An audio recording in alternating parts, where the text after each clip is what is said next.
Anton. I'm one of Adam for audio. And our mission is to provide the United States to remote such as the provide the United States to remote such as each other, and also to use these features. Event I would is to Duke University. I'll repeat. Became the first institute in the States. University, C. University. You can answer this question on the comment section of our social media. Tonight's event. PhD in the US. Take it away. Thank you. My name is Vina. All right. Digital. Although we are going to, we are US. Grab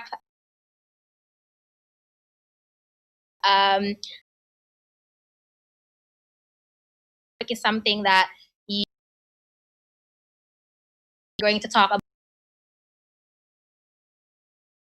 in the US. EducationUSA at America want to study, give this a presentation,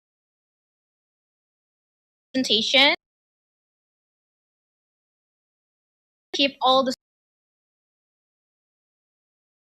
in Zoom will help me basically with taking in the questions and everything.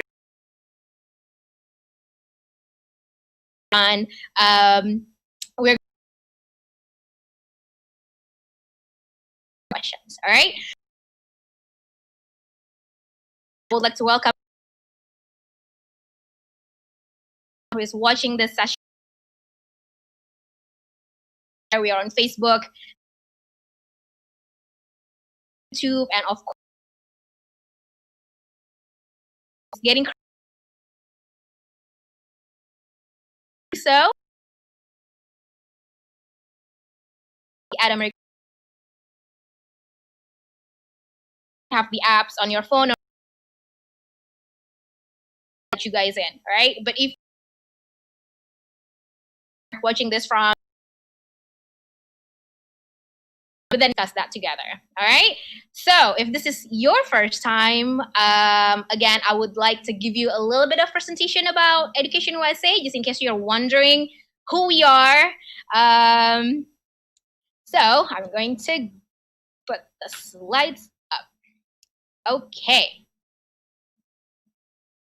So what is Education USA? We are part of the U.S. Department of State, or we call it here di Indonesia, Kementerian Luar Negerinya Amerika Serikat. We have over 400 international student advising centers in more than 170 countries. So as you can see, we are basically everywhere. We give you a lot of information about studying in the US for higher education level, bachelor's, master's, and PhD, S1, S2, and S3. Basically, what we do here as an advisor, we help every step of the way, everyone who wants to study in the US. In Indonesia, of course, not only here in America, but we actually have 8 centers with 10 advisors. So we have 2 in Jakarta, 1 at the US Embassy with David and Iqbal, and then we have 2 advisors here in America with me and my colleague Santika. We have 2 in Surabaya, 1 at the US Consulate General with Haski, and 1 at Unair with Amber. And then we also have 1 in Medan at the US Consulate there with Jeffrey, and 1 in Malang and Universitas Muhammadiyah with Zaki, 1 in Makassar with Cendani at Universitas Fajar, and last but not least, we have 1 in Banda Aceh at UIN Araniri with Lilis. So if there is no education center where you live, don't worry, because you can basically reach out to the nearest center, or if you want to go ahead and contact Education USA at America, let's do that. So we provide you with 5 steps. Like I said earlier, we helped everyone every step of the way. So don't worry if you are still, in step 1, research your options. This is a very basic step. So if you still need some convincing from either Santika or myself or the other Education USA centers about studying in the US, let's have a chat in step 1. And then we can move on to step 2. If you're already convinced that you're going to continue your study in the US, in step 2, we're going to talk about finance your study, because of course that's equally important, right? And of course, there are a number of funding options available if you want to study in the US. And once we figure that out, we can move on to step 3, which is completing your application.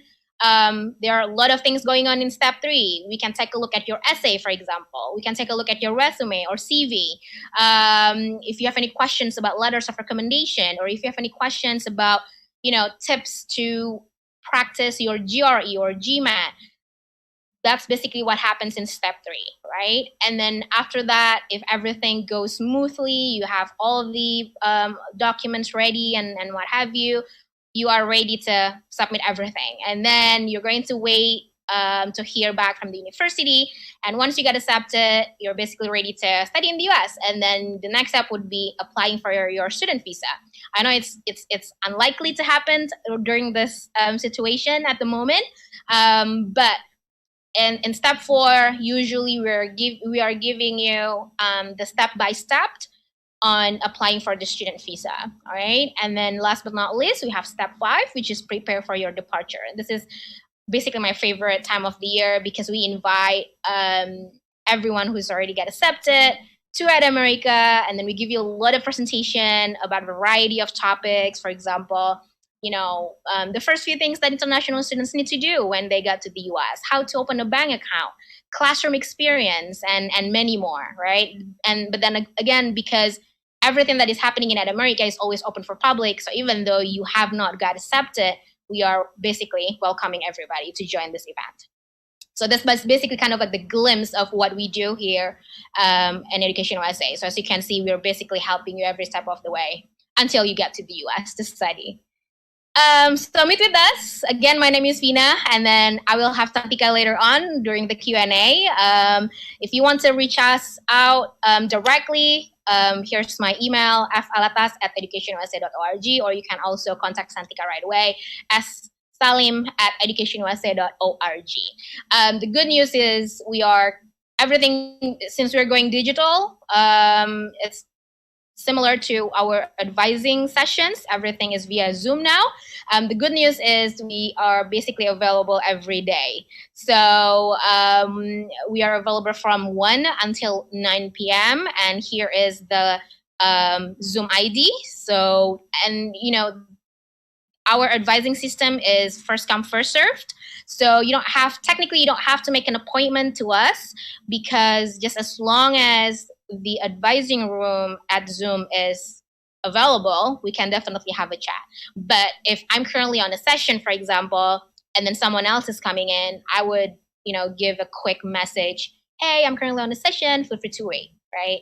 So if you don't feel like you want to just go ahead to Zoom and talk to us, you can definitely email us first if you would like to do that. And this is our email center, jakarta.atamerica@educationusa.org. I would like to give you a glimpse of events of what is happening this month and actually also next month.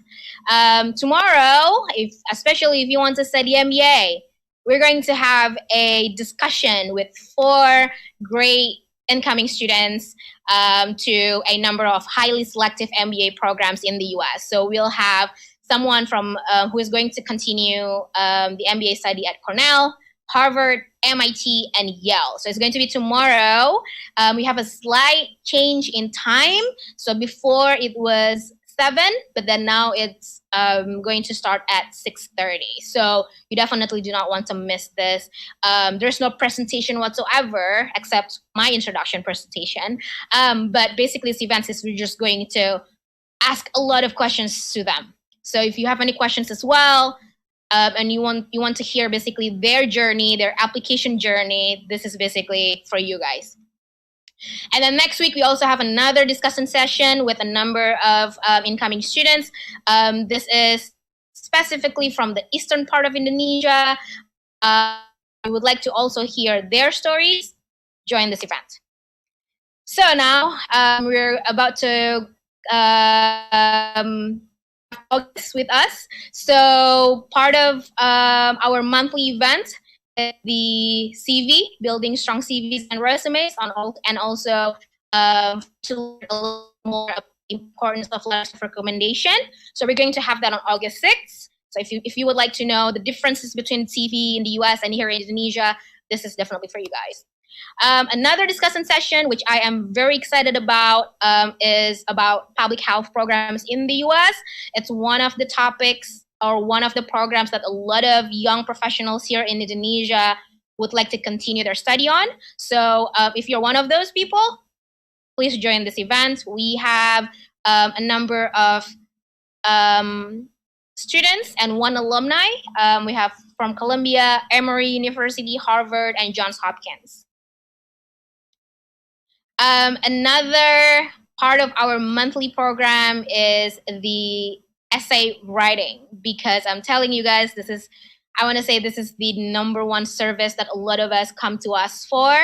And Santika will say this later on, where I'm actually, this is my favorite part of the, like, as an advisor, I love reviewing essay. I love reading essays. We're going to touch upon this topic a little bit during the presentation tonight, but we have one specific presentation event on essay, which we're going to have on August 13th next month. Another discussion session, this one for you guys who wants to continue PhD. So we have 4 PhD, 3 incoming PhD students, and then 1 current PhD student who is already in the US. And so if you want to hear more about what it's like to do PhD in the US, the application process and everything, join this event. So we have students from Duke University, University of Washington, University of Maryland, and Cornell University. And then this is really my favorite session, because there is no presentation as well. But this is a really good program for you guys who wants to ask as many questions as possible about studying in the US.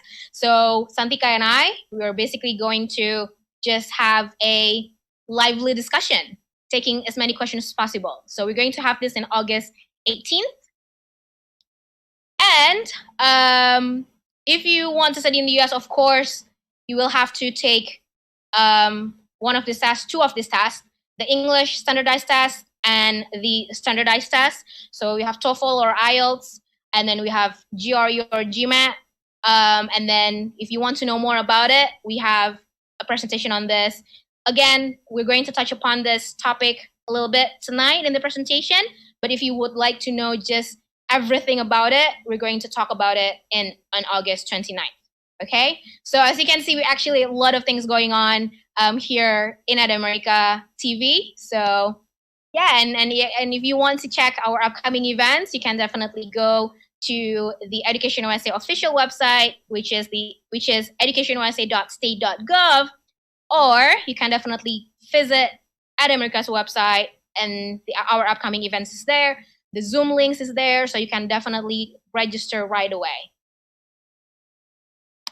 All right, so are we ready? I'm so ready because there are quite a lot of things that I would like to cover here. But then again, in the meantime, if you have any questions, please keep the questions coming wherever you guys are watching this from. All right, so tonight we're going to talk about everything you need to know before you're applying for a master's or PhD degree in the US. Okay, and before we begin, I like to always have this slide up just to make sure that we are on the same page. Let's agree on one thing, right? When it comes to studying in the US, when it comes to applying to the US, there are a number of requirements that we want to have. So, for example, you will want to take an English standardized test, unless if you did your bachelor's degree from a country that basically is where English is the first language. Usually when you want to continue your master's or PhD in the US, they will waive the TOEFL test. But now let's assume that you took your bachelor's degree here in Indonesia or other countries where English is not the first language. So then we will want to definitely take TOEFL or IELTS, right? And then you're going to submit your college transcript, resume or CV, something that we have a separate event specifically on that, as well as letters of recommendation. And then the standardized test, our favorite standardized test, which is the GRE or GMAT, or maybe not. And then we have statement of purpose or personal essay. So I don't actually have this list on a specific order. So it doesn't mean that, like when I put statement of purpose here as number 6, it doesn't mean that it's the least important part of your documents. Is actually the opposite. You definitely want to pay attention on your essay, and I'm going to touch upon on that on my next few slides. All right, so I'm basically going to try to cover not exactly everything here. I'm not talking about college transcript, I don't think so, but let's take a look at the other elements here. All right, so again, before I just jump into all this, like the documents and everything, I would like to remind you guys that how English proficiency is very, very, very important. So you definitely want to ask yourself, can I do well in a program conducted entirely in English? Speaking, listening, reading, writing, everything is in English. Do you feel yourself able to be like surrounded in that environment, right? Graduate programs, especially in the US, require a substantial amount of reading, writing, and speaking. So this is, one of the reasons why I have this one slide up is I want to, let you guys know how the English proficiency is very important. Later on, I'm going to tell you also even like the score that they ask, especially if you want to study master's or PhD in the US, is, I don't want to say slightly, but it's actually really high compared to if you want to study elsewhere, like in Europe or other countries basically outside the US. So this is basically the general or the common scores that you want to try to aim if you want to continue your master's degree or PhD in the US.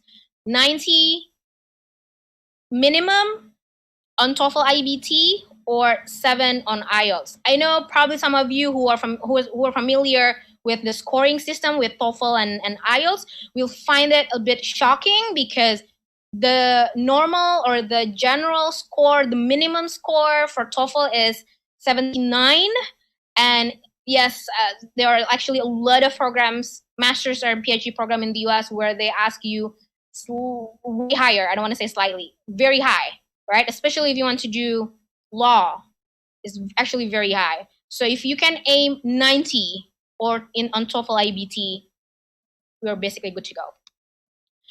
Funding options for a master's degree. This is questions that a lot of us want to know, right? I want to study in the US. Of course, I don't want to pay on my own because it costs a lot. What are my options? What are my funding options? There are actually a couple for master's degree. So we have the government funded, or we call it government funded full ride scholarship. Full ride is a common term in the US that means it's basically covered everything, and it's funded by the government. So what are those? From the US, of course, we have Fulbright. From our government here in Indonesia, we have, of course, everyone knows about it, LPDP, right? How about Fulbright scholarship from the universities? There are a number of universities that will give you Fulbright scholarship from the universities. But there are actually another options for you guys. That is the GRA, or Graduate Research Assistantship, or TA, Teaching Assistantships. So what happened here when you get this position? So this is kind of like you're applying for a job on their campus while you are studying. And what happened is the university usually will give you a tuition waiver, meaning that you don't have to pay any tuition, $0. And on top of that, because you're going to work as a research assistant or teaching assistant, you're going to give, they call it different. It's rare where they call it salary, but think of it as a salary because it's a good amount of salary to the point where you can actually cover everything, like apartment, meals, everything, right? How about loans? I'm not a big fan of loans, and there are actually not a lot of international student loans. Usually, this is the very last options that people go to when the other options are no longer available. They would look for loans. But again, this is something that I don't actually recommend in doing, but just to tell you guys that it's there. How about PhD? PhD is actually really interesting. It's pretty much similar with master's degree, but the plus side is that you don't actually have to rely on like government scholarship, actually, because and you're going to hear it from the 4 students that I told you earlier that we're going to have the event in August, the PhD incoming student and 1 PhD current student. All of them actually received the funding from the university. But yes, Fulbright and LPDP definitely have funding option for PhD, although they are not going to cover pretty much like the whole years, because if you want to do PhD, usually it's a minimum of 5 years up to 7 years. And usually, I don't remember on top of my head, but with LPDP and Fulbright, they only covered for, I think, 3 years, if I'm not mistaken. But this is the interesting part when it comes to PhD. They have a lot of grants for PhD that you don't actually have to rely on other type of scholarship outside the university.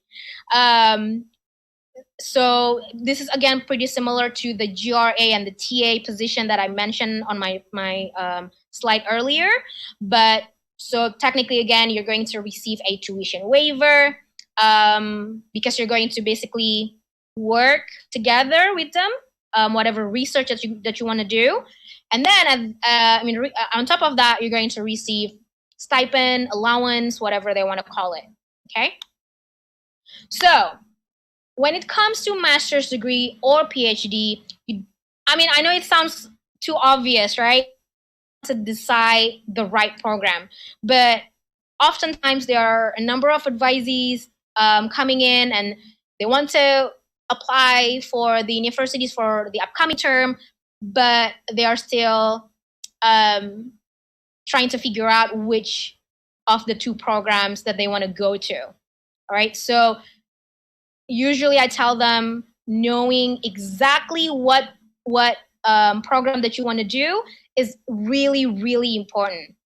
So ask yourself this. This is just random. I picked MBA and data science, just super random here. But if you're still deciding between, for example, between MBA or data science, are you still in that situation? Or you're actually not sure what you want to pursue a master's degree for? Like when I ask you, because this is something that I usually ask during our advising session, why do you want to study a master's degree for? Because I would like to hear the story, right? And you're still kind of not sure why you want to continue your master's degree for, or you are actually also not sure what you want to do or try to achieve for the next 3 to 5 years. If you're still in this situation, it is likely that you are actually not ready to apply yet. And you don't have to feel like you're in a hurry applying for a master's or PhD. Take your time, especially remember when I put up the slide how English proficiency is really, really important. This is also something that I like to discuss with my advisors one-on-one, because sometimes I would check everything, right, before we move on to step 3, because I don't want to help you, but then in the middle of the process, we found out that you are really struggling in one particular aspect of the application process. So it's actually really good if you can actually check everything in the beginning. And so like English, right? So it's sometimes I would ask, have you taken any TOEFL or IELTS before? Or how is your English, And if you are still below, especially if you're still in below 79, or still in a very,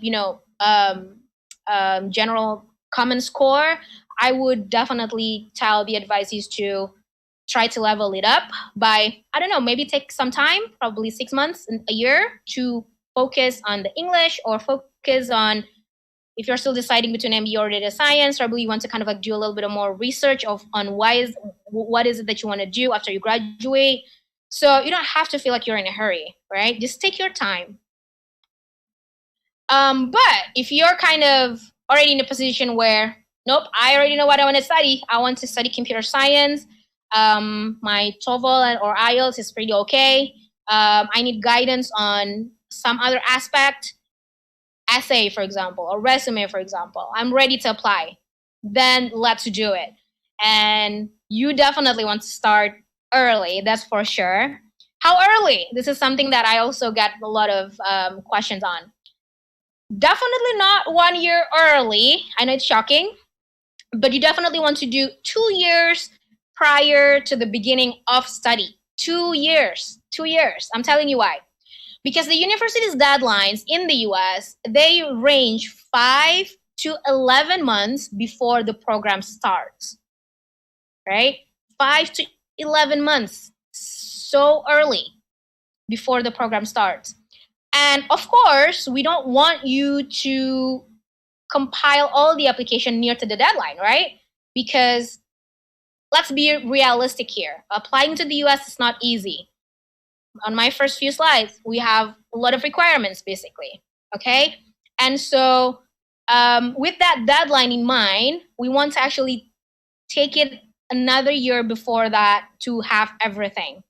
So you want to give at least a year before the deadline. I know it's shocking to some people, especially if this is the first time you're hearing this, and then you want to apply for fall 2021, where they have the deadline in September or October. And then now it's already July, and we're going to hit August very soon.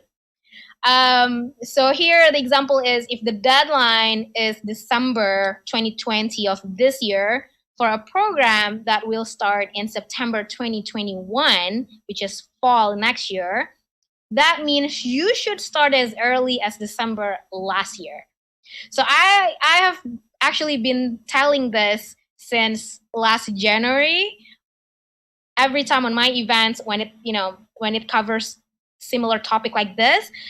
Even like on essay, even on resume, I always remind everyone, and I've been telling this since January, start early. You don't want to underestimate all these requirements, okay? However, if this is your first time hearing this, and then now you're a little bit panicking because, oh my goodness, yes, I actually have deadlines in November or in December, but I thought if I started now, it's actually okay. Well, technically it's okay, but we're gonna be in a hurry. And then you will realize that, especially when we are doing one-on-one session, when you need some guidance on essay, for example, because a lot of us will find essay writing is very challenging when it comes to essay, when it comes to applying to US university, okay? So basically, if this is the first time you're hearing this, we need to start now. And this is what Santika and I are here for, to guide you on this. How many schools, Fina, if I want to apply for a master's degree? Technically, you can apply as many as you want. There is no limit whatsoever. But the trend, or what people usually, when it comes to applying to US universities, usually it's a minimum of 4. There are a number of people who are applying just 4 campus, and that's totally okay as well.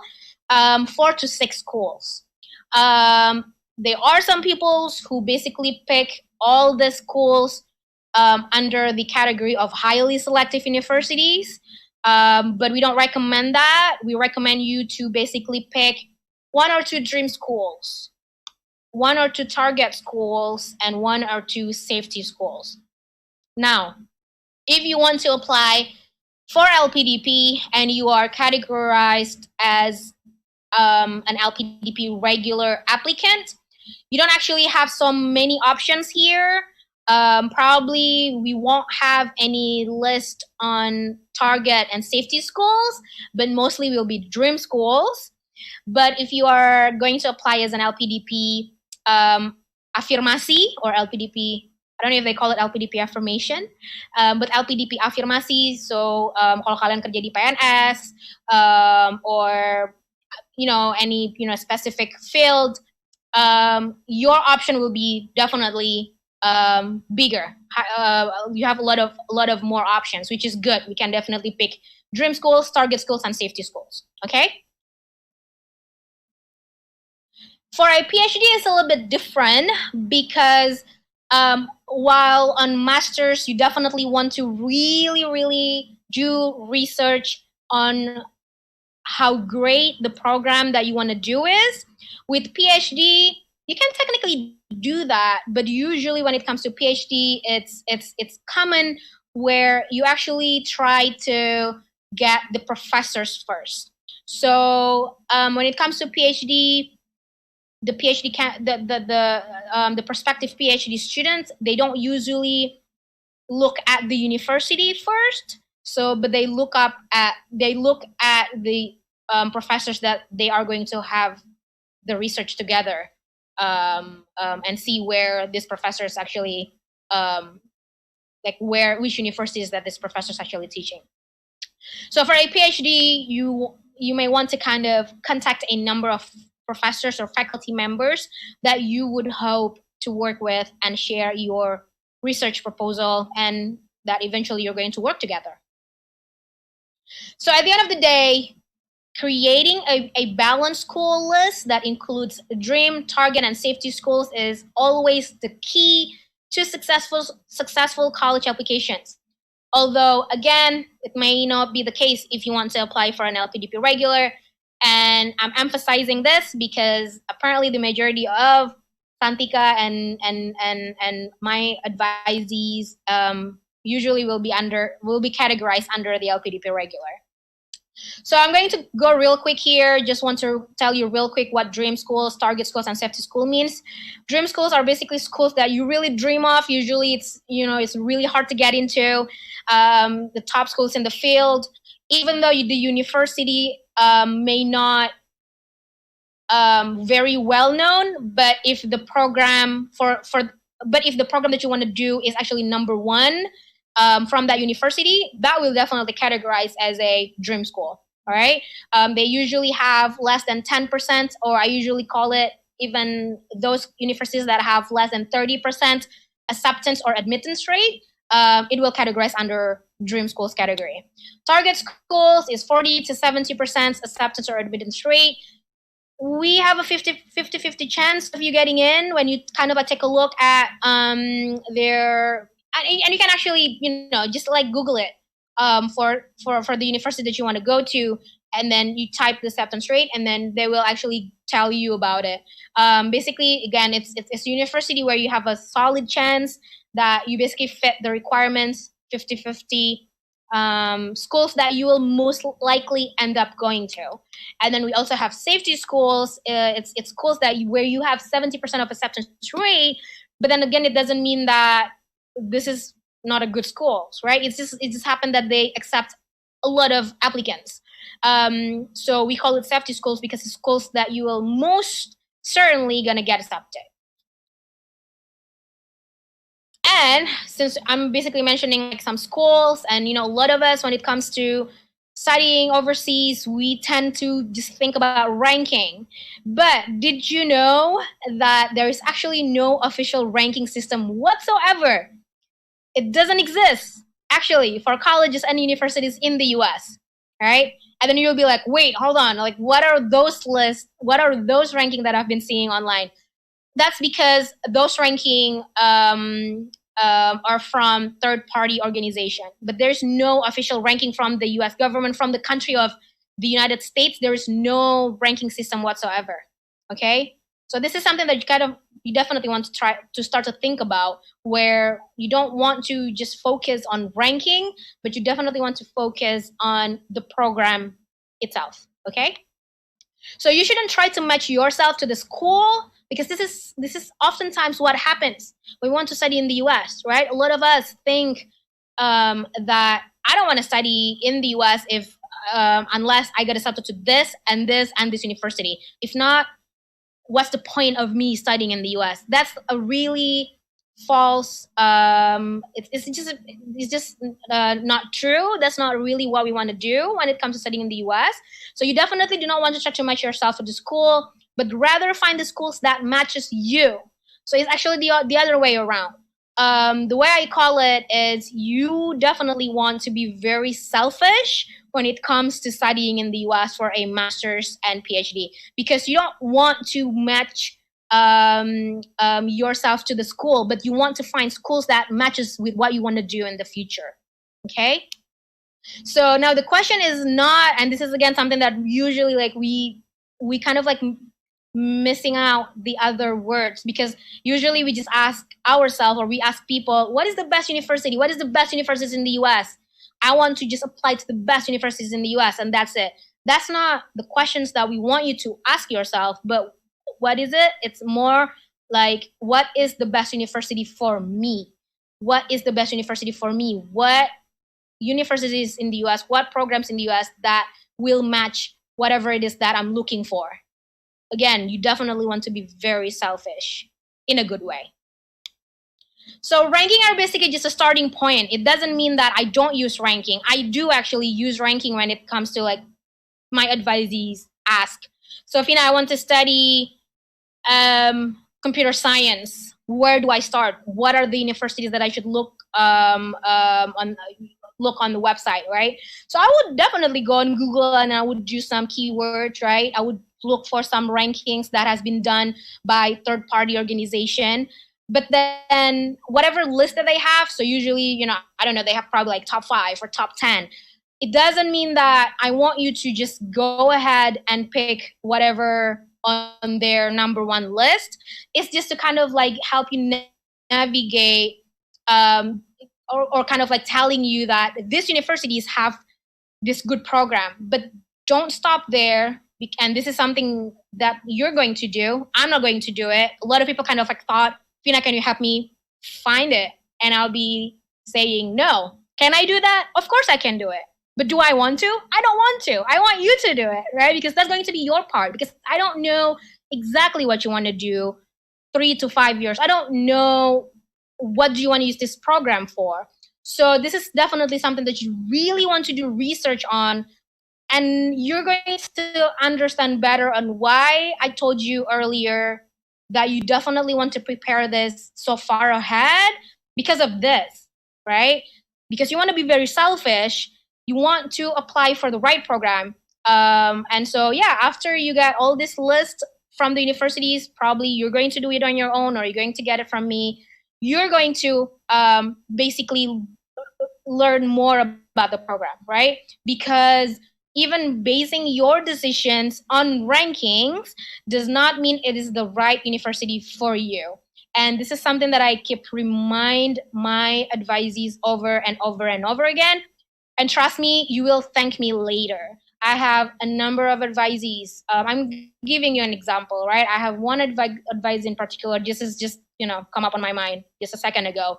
It was a couple of years ago. He got accepted to UC Berkeley and Stanford. Now, just hearing the name of these universities, those two universities are great, right? But just hearing the name of it, and if you are in that position, you got accepted to UC Berkeley and Stanford, which university that you think people will likely to choose? Probably it will be Stanford, right? But guess what? This kid picked UC Berkeley and turning down Stanford because after more research, he found out that UC Berkeley has better programs than Stanford when it comes to whatever it is that he wants to do when he's coming back to Indonesia. Okay?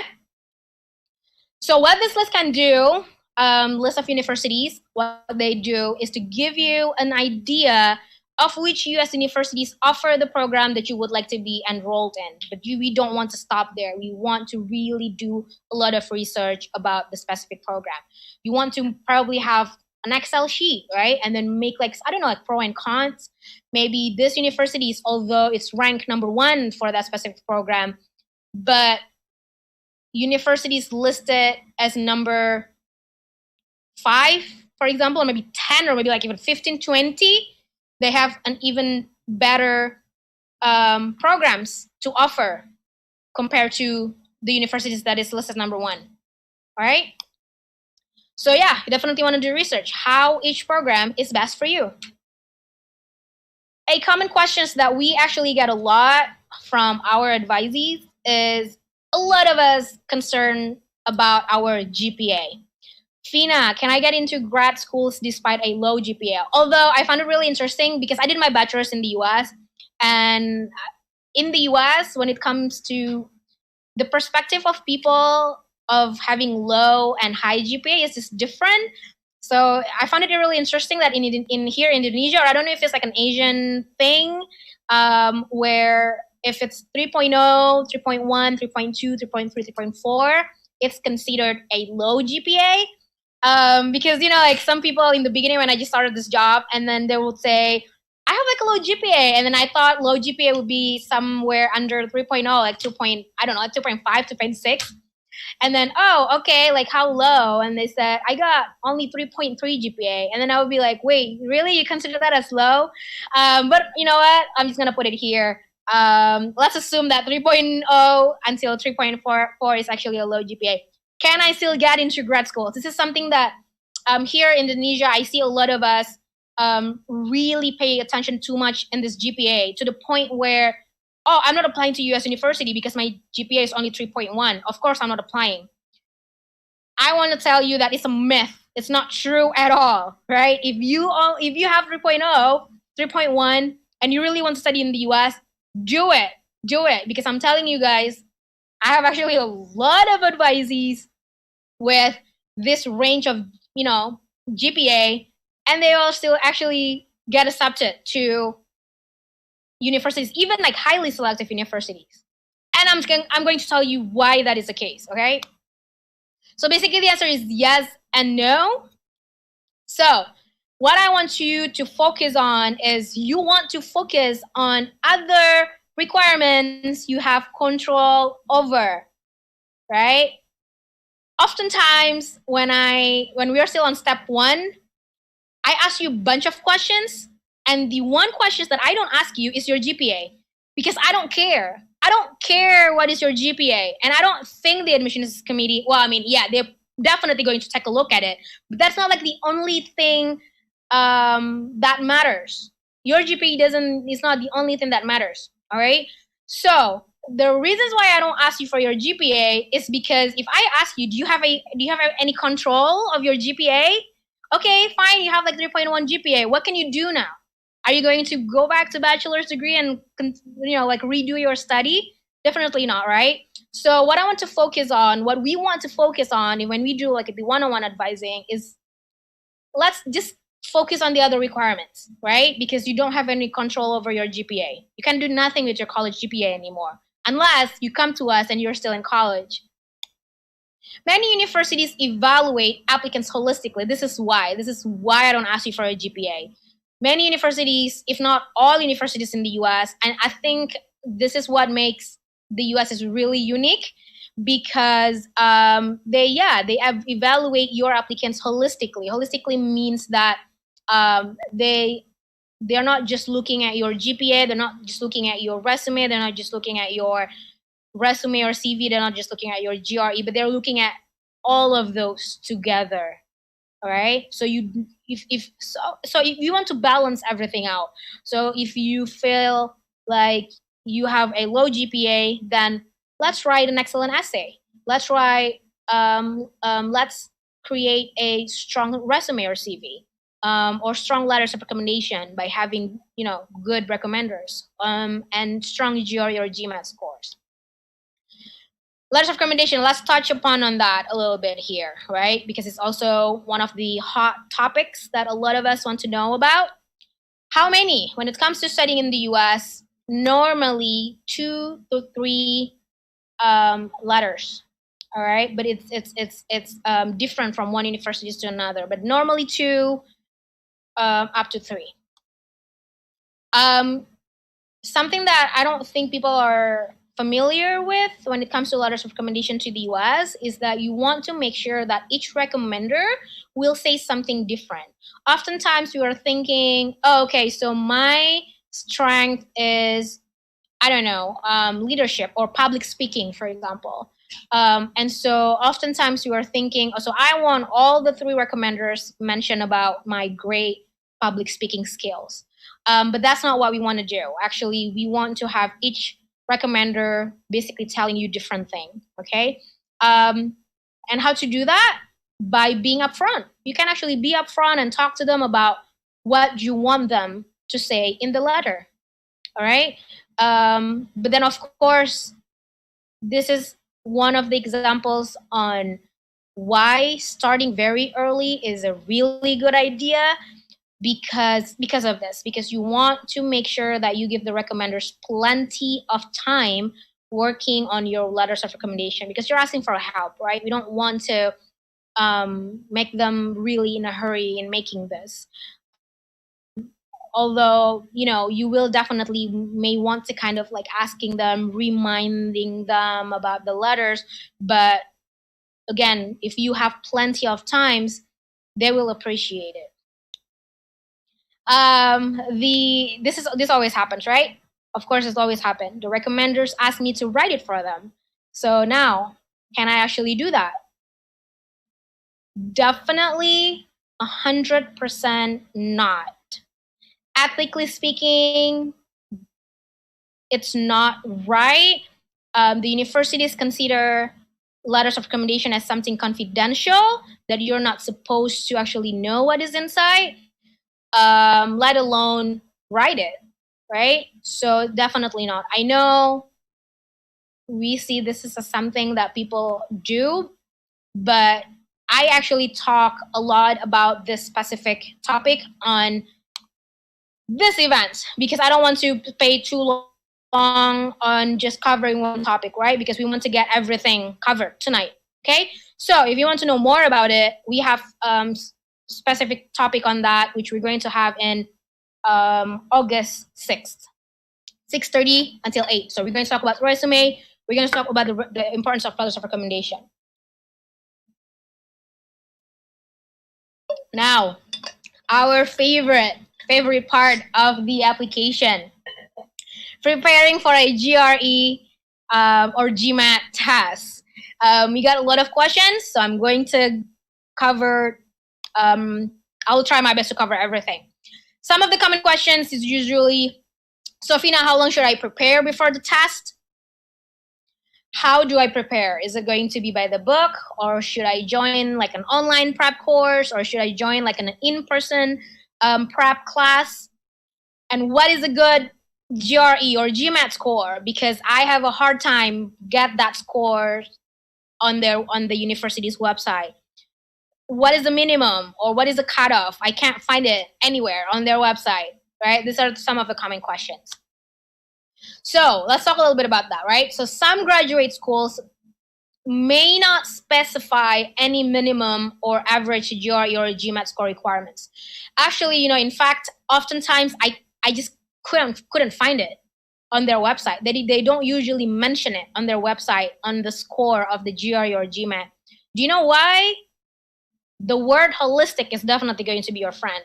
Because, the reason is because, again, they're not just focusing on one thing over another.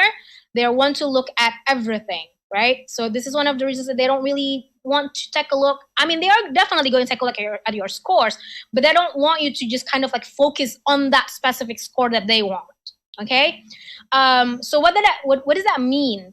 That means, I know it's kind of like you're like really in the dark, because then you don't know which scores that you need to aim for, right? So that being said, what you can do is you will want to kind of either contact them, or usually they have what they call a different thing, but sometimes they call it student profile. It means that they kind of like take the average score from the previous year, and they make it in, like the average of the applicants that get accepted to that universities, and then they put the average GRE or GMAT scores for that specific cycle or admission term. All right. So you can definitely, if you couldn't find it either, you can definitely contact them, but not so much by asking what is the minimum score that I need to get, but more like, what are like the safe scores or the cutoff scores that you're looking for when it comes to the GRE or GMAT for this specific program, okay? But if you can, I'm going to try to save some time, your time here, because I happen to, assist already a large number of master's students, not so much PhD. And I hope I see a lot of PhD candidates, PhD, prospective students.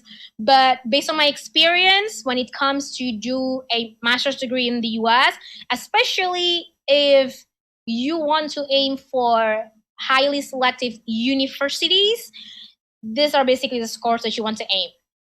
Really high on the quant, which is 165 out of 170. I know this is really high, but the reasons why we're doing this is because since we're Indonesians, Bahasa Indonesia is our first language. English is definitely not our first language, right? For the majority of us, we will find it really challenging when it comes to the GRE verbal. So, on top of my head, based on my experience, the average of the advices that I assist with, that I work with, when it comes to the GRE verbal, it's usually ranged in the 155.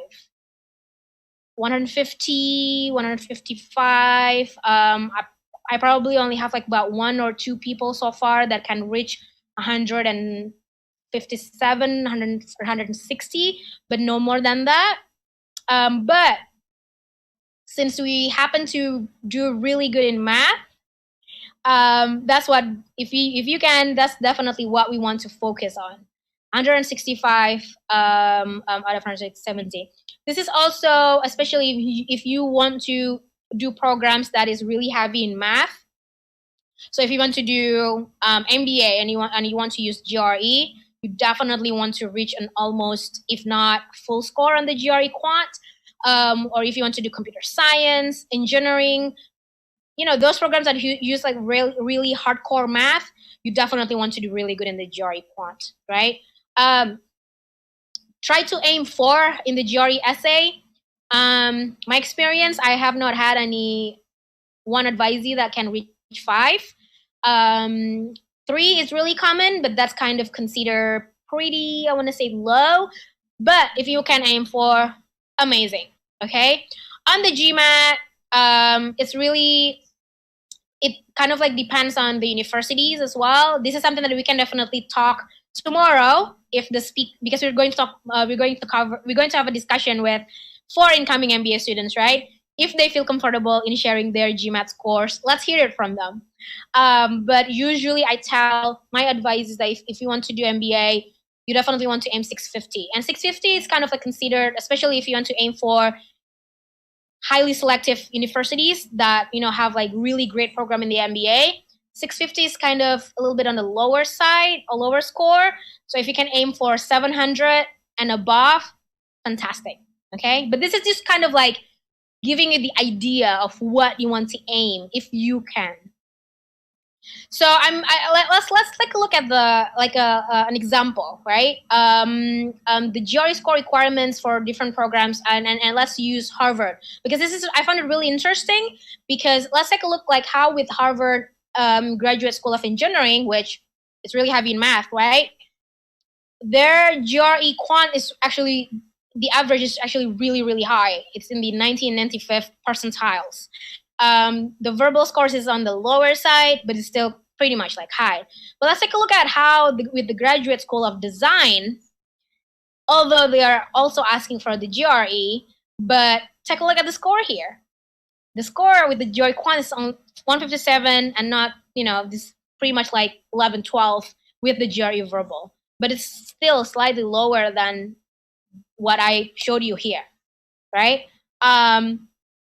Pretty similar with Graduate School of Education. But again, I found it really interesting because, of course, like when it comes to education program, right? You probably won't do a lot of math, but you will do a lot of, I don't know, probably writing, research, and all that. So Harvard actually, the quant scores is actually on the only on the 63 percentile. It's really low. But the GRE verbal is actually really high. It's on the 81st percentile, right? So this is just to give you an idea that even though this is under the same university, Harvard University, but depending on the programs, you will see different scores. When a graduate schools look at your application, they are looking at a wide variety of factors that tell them whether or not you may be a successful student in their program. That's what they care about. I found this really interesting because this is so different than other countries. The way I look at other countries, they are focusing so much on your academic performance that oftentimes they would put a minimum GPA even before you apply. They put it right there on their website. That's why a lot of people, when they want to study in the US, they found it weird because not only they don't put the GRE or the GMAT score in there, but they don't put any minimum GPA because this is it. Because this one specific slide that I have on your screen right now, because they want to, it's holistic, right? So the GRE scores that you submit are merely one of this factor. So I don't want to scare you by showing you this, because a lot of us is already panicking right now because 165 out of 170 for the GRE quants is actually really, really high. I don't want to scare you, but I'm just giving you kind of like a better idea, or if you still want to know what scores you want to aim, this is what I usually show my advisees. But then there is also this, okay? So this cutoff scores, do not answer the question, what is a good GRE scores? That's why the universities in the US, they don't usually have that on their website. But they will let you know the lowest possible score that the program will accept if they have the cutoff scores on their website, okay? But then like I said earlier, sometimes other programs, they don't even put any cutoff scores. Some graduate programs have total cutoff scores, some don't. And some programs may only interested in knowing your GRE verbal. Some only want to know your quant or your math skills, right? But most programs look at GRE scores as only one element on top of other 5 elements that I put up on my first slide of your application package, which includes, again, here, a lot of recommendation, your essay, your transcript, resume, essay, and everything else, right? But wait, I don't want to shock you, but this is, some people will find it shocking. Having an excellent GRE or GMAT scores is no guarantee that you will be admitted to a particular program. In reality, I would have a number of advisees where I have one in particular just for fall 2020, where this person actually received full score for the GRE Quant. Can you believe it? It's full score on the GRE Quant. But he still didn't get accepted. But it's always good knowing that he will definitely try again for fall 2021. So yeah, it's no guarantee that even though you have full scores, you're gonna get it. Again, because of holistic. Another common questions that we receive, right? Fina, should I focus on the GRE or GMAT first, or TOEFL or IELTS first?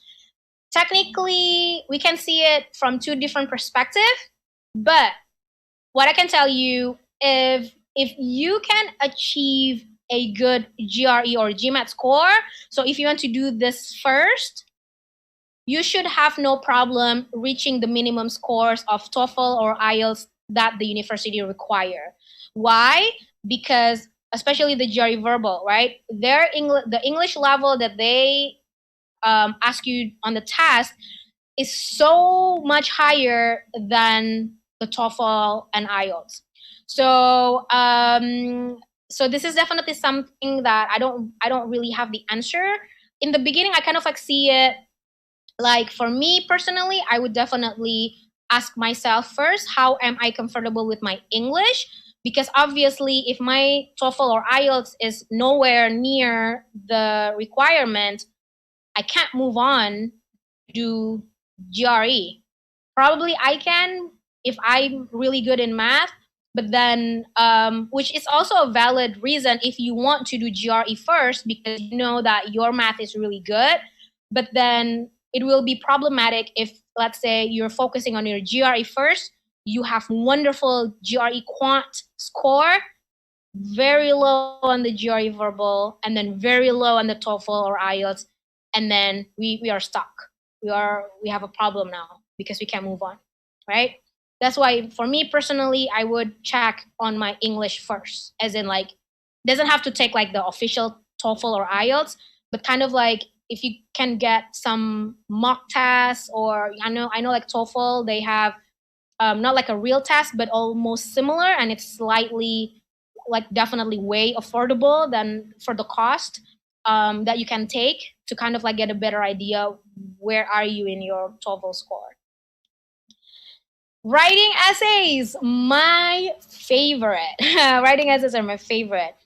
Each school is going to require a statement of purpose or personal essay. I have not heard any universities where they don't ask for an essay, even though you want to study art program. At some point, they will ask you to write an essay. Check if any of the prompts or the questions from each school overlap, because oftentimes they will. And if that's the case, that means you don't. So if you want to apply for 4 different universities, you don't have to write 4 different essays, but you can actually create one great essay where you can actually use that to basically all campuses. Personal essay, personal statement. So if you attend my events a couple of weeks ago, or was it last week? I forgot. On essay writing, you will find the slides kind of like familiar, but I just want to go over real quick here. Personal essay, personal statement. There are so many different names that the university use. Motivation statement, motivation letter, are they the same?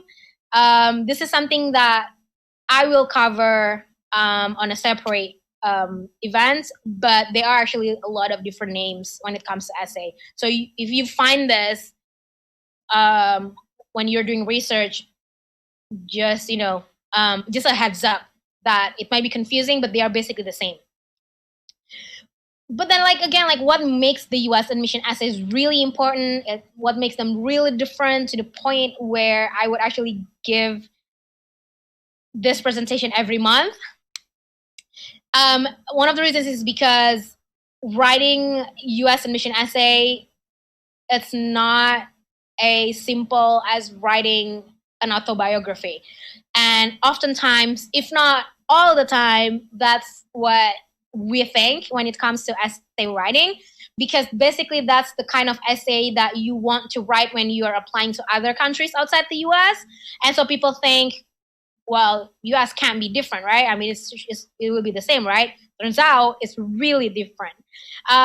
But it's more like you're writing a story, kind of showing the reader your goal on what you're going to do after you graduate, and basically your intention, your motivation, your purpose of you taking this program. And why this is really important is also because the US admission essay, they really view this essay as something that is very personal. They really want to hear your story. And also the fact that they don't ask this essay just because it's part of the requirements, but it's because they really read it and that they really want to read it. I don't really see this as the case when it comes to other countries outside the US.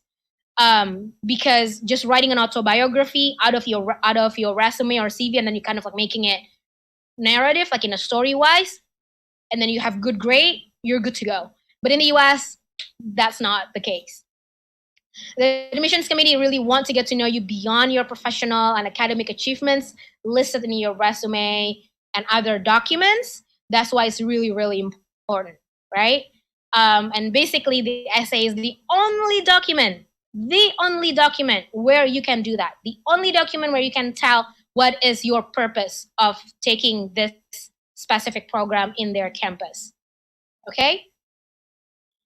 I would love to talk about essay for sure, because it's my favorite topic, but that is another story and shall be told another time, because I still have some other topic that I would like to cover.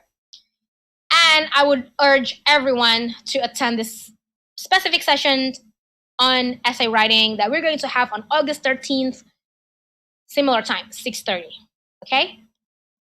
Another common questions that I get, Fina, do I need to contact any professors? Yes and no. Why is that? I'm going to tell you a little bit of, a better idea so that you get a better idea of what the U.S. grad schools really is. So U.S. grad schools or departments, they are very decentralized, meaning that how in Indonesia we have Ministry of Education, right? Where if the ministry decided on something, if let's say the ministry is decided for all campus to be conducted online, for example, all universities, all schools in Indonesia will have to follow that rule, right? In the US, there is no such thing, right? So they are very decentralized. They are very independent. So for most of the master's degree program, answering the question, right? Do I need to contact professors? You don't have to, but I personally highly recommend you to do that, to make the connection. Remember how with essay is very personal, right? You know what? It's actually not just essay. It's the whole application process is very personal, especially if the program that you want to do is really, really small. So I have a lot of advisees, for example, who would do, some kind of hardcore engineering or something like that, where in one academic year, they only have, 20, 30, 40 people. It's very, very small. If that is the case, it's really good if you can actually have a connection with either the faculty members or the admissions committee. You can definitely at some point mention them as well in the essay. And if you actually already have some kind of connection with them, via email, or maybe you meet them in person when you're in the US or when they come to Indonesia or something like that, and you mention that in the essay, oh my goodness, that's gonna make your essay look really appealing, okay? But then again, you don't have to, but if you have time to work on it, if you have time to start the communication with them and the introduction, that would be really ideal. But then again, you can definitely also make a connection with the admissions committee. At the end of the day, one of the reasons why I'm saying this is because I want you, so basically you want to make yourself known even before you submit your application, right? So that by the time you're submitting your application, there will be, oh, I remember this person, right? And what are the benefits of making yourself known to the committee? Also kind of like answering the first question, if I should contact the professors, is because this personal, the word holistic is something that you want to kind of like familiarize yourself with when it comes to applying to the US, because some grad schools would like to know their candidates on a personal level. This may not be the case if the program is actually really, really, you know, they accept hundreds of applicants. So for example, you know, there are a couple of, you know, public health program, for example, where they would accept, you know, 200 people, or similar to MBA. If that's the case, yeah, we can probably like forget about like contacting the professor and what have you. But you know, I would still urge you. I'm currently working with one of my advisees. I don't know if she's watching, but she wants to study MBA. We know that the MBA schools that she wants to apply is actually, you know, they accept a lot of hundreds of applicants. But, you know, when I asked her one of the reasons why she picked this particular campus, and she said, oh, because there's this one professor that I really admire, and I would like to, you know, be taught by this professor. And then I said, have you ever contacted this person? And she said, no, and this is something that a lot of us have never thought about, although a number of advisees of mine ask about whether or not they should do it. But then I would tell her, contact him, right? And it just happened. This just happened a couple of weeks ago, and then she was, and then I told her that don't expect anything, but at least we try, right? Because this professor might be super duper busy. But then guess what? She contacted the professor, and then the professor wrote back. Just the fact that, because this professor is a really big person, like someone that almost everyone in that specific field know, and the fact that professor replied to her email, that is a huge thing, right? But then again, another good thing is because if you get yourself known, this is talking about the admissions committee, they may make an exemption, for example, by waiving the application fee. Of course, we all know, right, by now that when it comes to applying for a U.S. universities, the application fees is not, it costs a lot, right? And it's actually really nice, right? If you can actually have 1, 2, 3 universities where you don't have to pay the application fee. So if you actually make yourself known, you can ask them, and they may give it to you. Even better, they may actually consider you for a GRA or TA position, meaning that you don't have to worry about applying for other type of scholarship, right? So, things to know when it comes to graduate degree in the US, right? The individual Department of Graduate Study decides your admissions. This is to repeat my slide when I said is, you know, grad schools in the US is very decentralized, because if you and your friend, for example, applying to University of Pennsylvania, for example, you're going to apply for the GSE, Graduate School of Education, and then your friend is applying for the MBA. The requirements or the decisions is not made by the University of Pennsylvania, but it's made by that specific department. It's going to be made by the Department of Graduate School of Education, and it's going to be made by the School of Business, right? So like School of Business, School of Engineering, School of Laws, they are very decentralized, even though they are under one university. For a master's degree, if your program is research heavy and it's not The program is they only accept small amount of number of applicants. It is highly recommended to contact and make a connection before you apply. But even though the program is really, really like a lot of people applying and they actually also accept a lot of applicants, why not? Just give it a try, right? Even if the program is not research heavy, I still highly recommend you to contact them. You don't have to, right, when it comes to master's degree, but with PhD, again, is quite different because usually this is the number one thing that you want to do. That is contacting the professors. So you want to really contact a number of professors and then share with them your research proposal. If you think that is something that you would like to work on together with the professors and vice versa, that the professors also want to work with you, that's it. You don't really think about the university. You think about that specific professor. And wherever that professor is teaching, I'm going to go there. All right?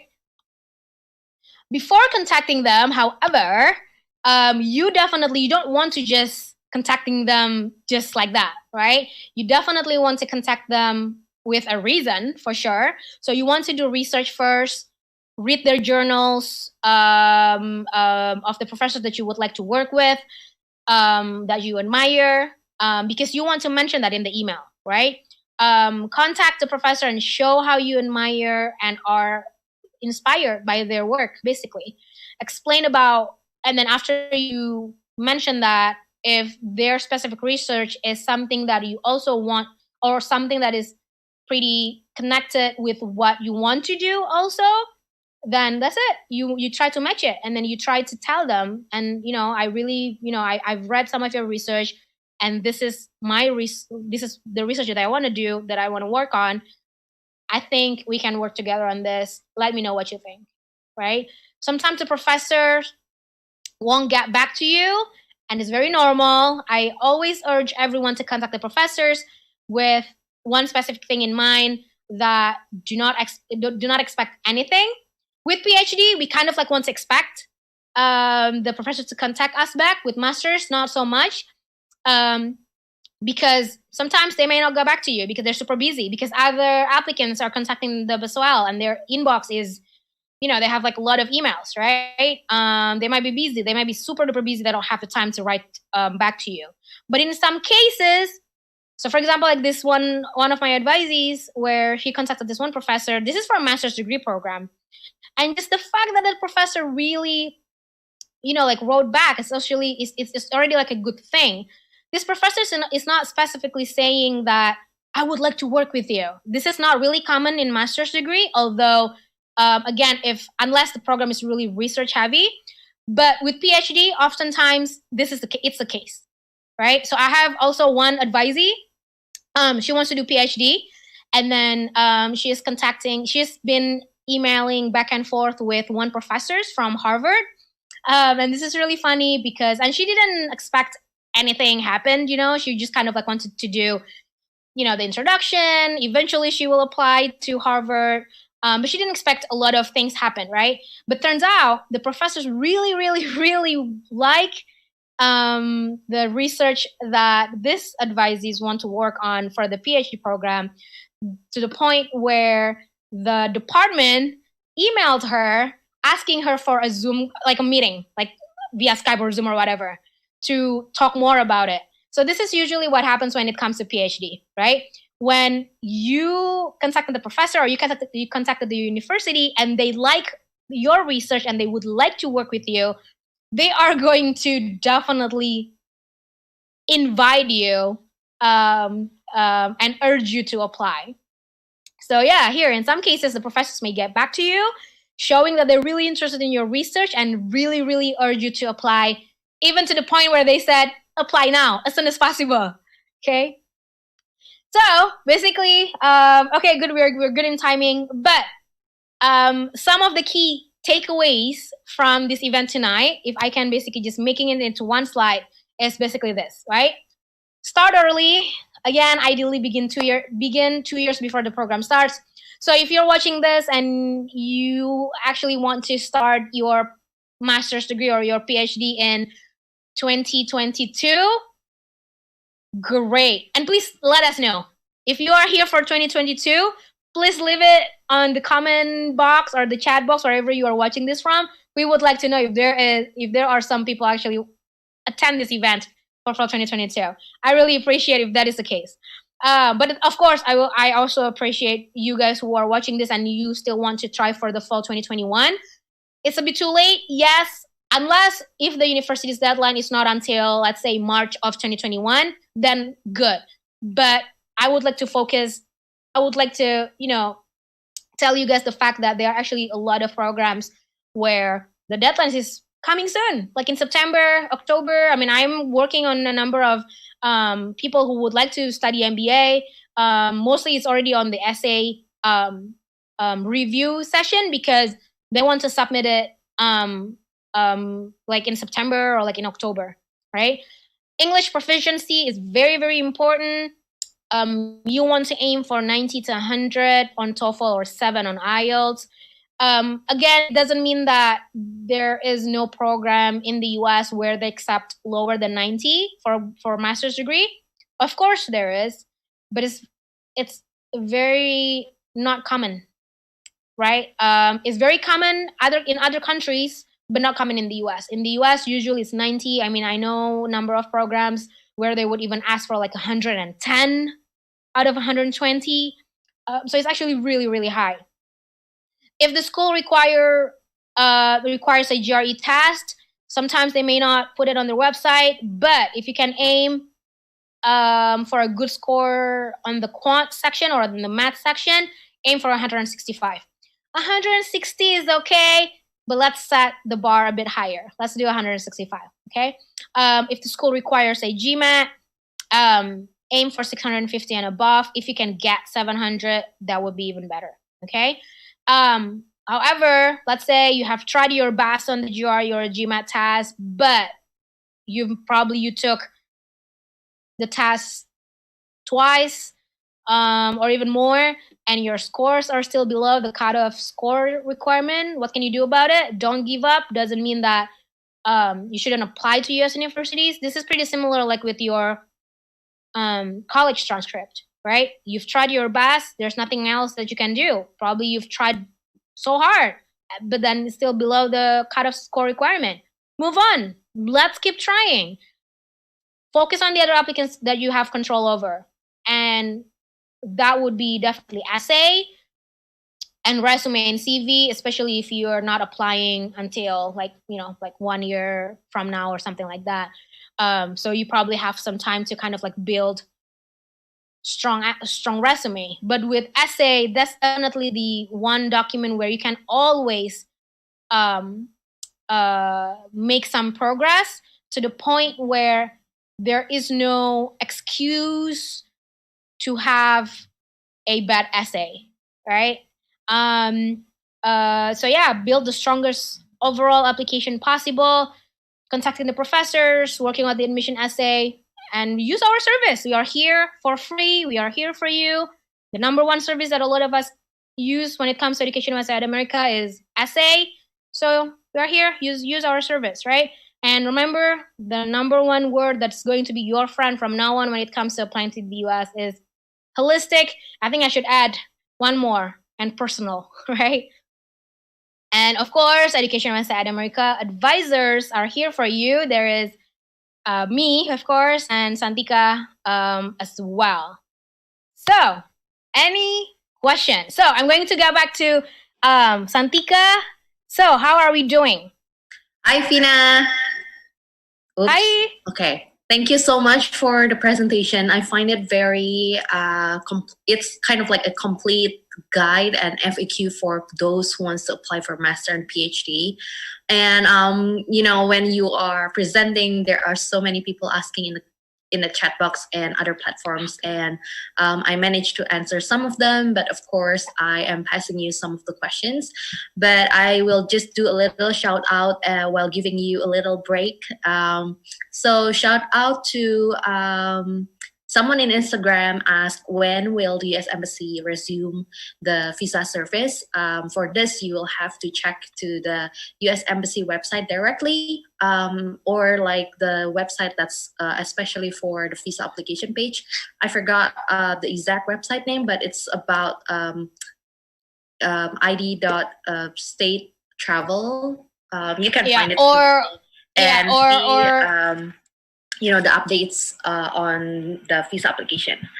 But yeah, on that, we don't really have the exact date, so you'll have to update that on your own. And the next question here is, I already answered Feviana, Lutfi, Rindu, and Muhammad. So check the chat box and see if I really answer your questions. And if you have more questions, keep them coming. We actually, when you are saying, for 2020, this is the right time for you to start preparing. And in the chat box, everyone's like, me, I'm going for 2022. So it's like they make their own club of 2022 right now. Oh, I love it. Yeah.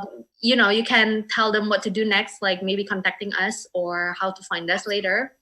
But I just want to add a bit on the GRE and TOEFL preparation, since Fina had that on her slide, and it's very important.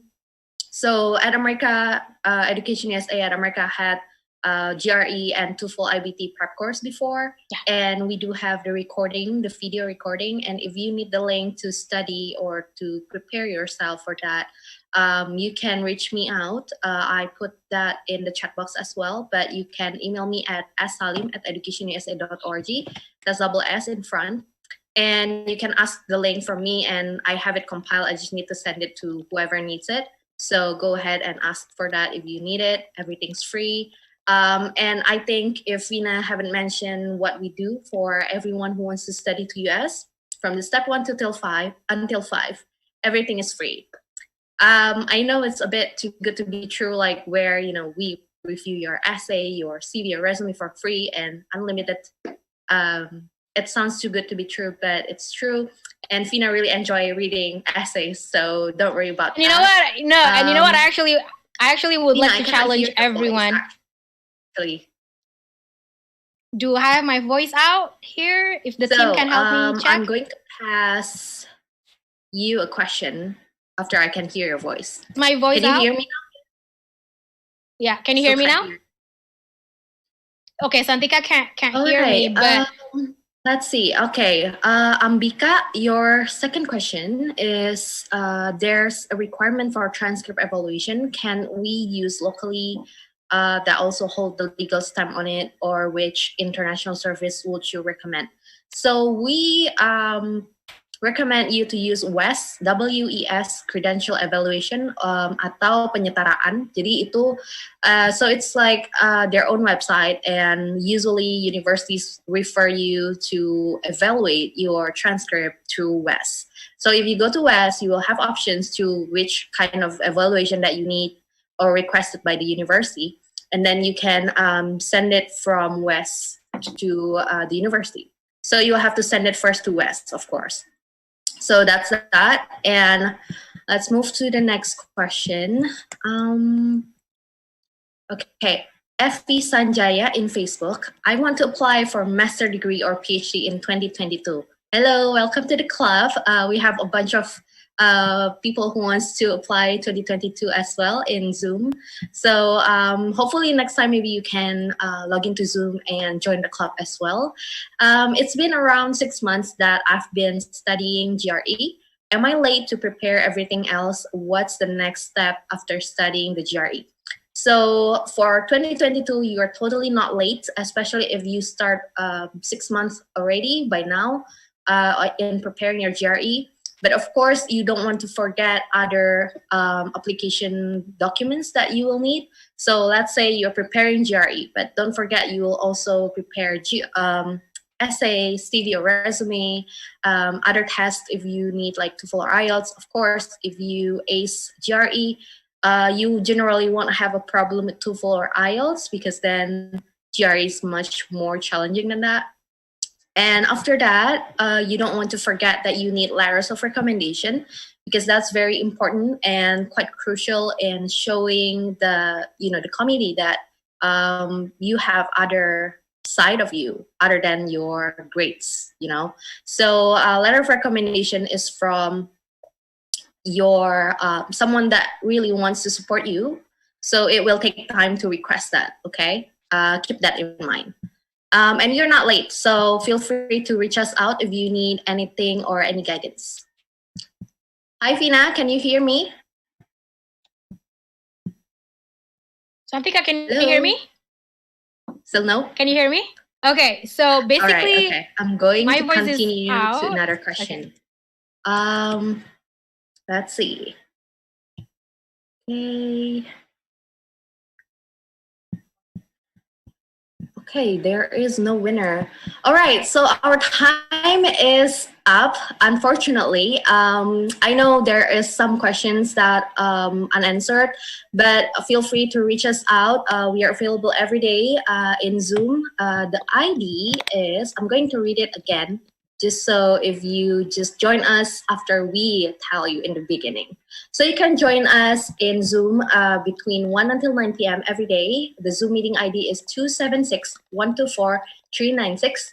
Or you can email us at jakarta.atamerica@educationusa.org. All right, that sums up today's session. If you have more questions coming, reach us out to us and we will be happy to get back to you. All right, without further ado, I'll see you guys in the next event and give it back to Anton. Thank you, everyone. Bye-bye.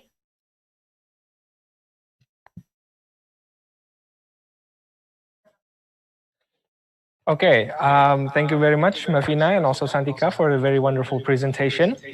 And now, earlier in the event, I asked you guys an icebreaker question. And that question is, which American university became the first institution to award doctoral degrees in the United States? Is it A, Harvard University, B, Yale University, C, Stanford University, or D, Duke University? And the correct answer is B, Yale University. And unfortunately, nobody got the answer correct for tonight. And you might be wondering, how can you develop an awesome idea for a place like this? Well, wonder no more. You can come straight to our website at www.atamerica.org.id. And then you can go to create an event, choose collaborate with us, submit your proposal there, and your event might just end up here very soon. And while you're on our website, don't forget to subscribe to our newsletter to get information about our upcoming events sent straight to your inbox. And it has been fun, folks. Don't forget to follow all of our social media. We have a Facebook account, a Twitter account, and we also have an Instagram account and a YouTube channel. So don't forget to follow and subscribe on all these accounts. And we would like to thank everyone for tuning in tonight, and we hope to see you again at the next Ad America TV event. Good night, everybody.